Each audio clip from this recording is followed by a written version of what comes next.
നമസ്കാരം, പ്രവാസി മലയാളിയിലേക്ക് സ്വാഗതം.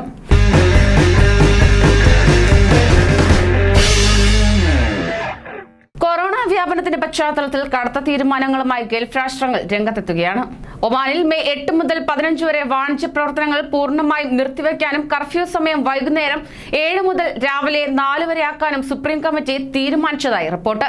അവശ്യ സർവീസ് ഒഴികെ എല്ലാ വാണിജ്യ പ്രവർത്തനങ്ങളും നിരോധിക്കാനാണ് തീരുമാനിച്ചിരിക്കുന്നത്. ആരോഗ്യ ക്ലിനിക്കുകളും ആശുപത്രികളും ഫാർമസികൾ, ഭക്ഷ്യക്കടകൾ, എണ്ണ പമ്പുകൾ, ഹോം ഡെലിവറി സേവനങ്ങൾ എന്നിവയാണ് നിരോധനത്തിൽ നിന്ന് ഒഴിവാക്കിയത്. ഈദുൽ ഫിത്തർ കടന്നുവരുന്ന ആഴ്ചയിലാണ് ശക്തമായ നിയന്ത്രണം സുപ്രീം കമ്മിറ്റി പ്രഖ്യാപിച്ചിരിക്കുന്നത്. എന്നാൽ മെയ് 11 മുതൽ 3 ദിവസം ജീവനക്കാർ തൊഴിലിടങ്ങളിൽ വരേണ്ടതില്ലെന്നും സർക്കാർ സ്ഥാപനങ്ങളിൽ വിദൂര തൊഴിൽ സംവിധാനം നടപ്പാക്കാനും ഉത്തരവിലുണ്ട്.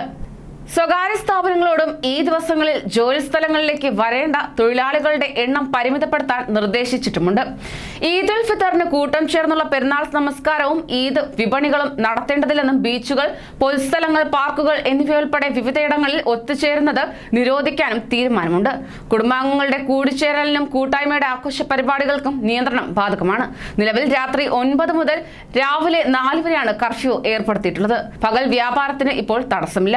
അതേസമയം കുവൈറ്റിൽ സമ്പൂർണ്ണ ലോക്ക്ഡൌൺ നടപ്പിലാക്കുന്നത് സംബന്ധിച്ച് വിശദീകരണവുമായി കുവൈറ്റിലെ കോവിഡ് പ്രതിരോധ സമിതി മേധാവി രംഗത്തെത്തി. നിലവിൽ സമ്പൂർണ്ണ ലോക്ക്ഡൌൺ പ്രഖ്യാപിക്കേണ്ട ആവശ്യമില്ലെന്ന് ആരോഗ്യ മന്ത്രാലയത്തിലെ കോവിഡ് സുപ്രീം അഡ്വൈസറി കമ്മിറ്റി മേധാവി ഡോക്ടർ ഖാലിദ് അൽ ജാറല വ്യക്തമാക്കി. മാർച്ച് 7 മുതൽ നടപ്പാക്കിയ കർഫ്യൂവിന്റെ ഫലമായി കോവിഡ് കേസുകളിൽ നേരിയ കുറവുണ്ടെന്ന് അദ്ദേഹം വ്യക്തമാക്കി. ആശുപത്രികളിലും തീവ്രപരിചരണ വിഭാഗത്തിലോ ഉള്ള കോവിഡ് രോഗികളിൽ നിലവിൽ 65% പ്രവാസികളാണെന്ന് അൽ ജാറല ട്വിറ്ററിലൂടെ അറിയിച്ചു. ശനിയാഴ്ച വരെ 220 രോഗികളാണ് ICUവിൽ ചികിത്സയിൽ കഴിയുന്നത്. കഴിഞ്ഞ മാസത്തിൽ നടത്തിയ പരിശോധനകളുടെ എണ്ണത്തിൽ പോസിറ്റീവ് കേസുകളുടെ ശരാശരി 15%.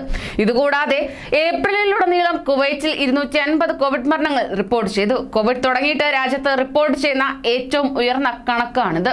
കൂടുതൽ പ്രവാസി വാർത്തകൾക്കായി ഈ ചാനൽ സബ്സ്ക്രൈബ് ചെയ്യൂ.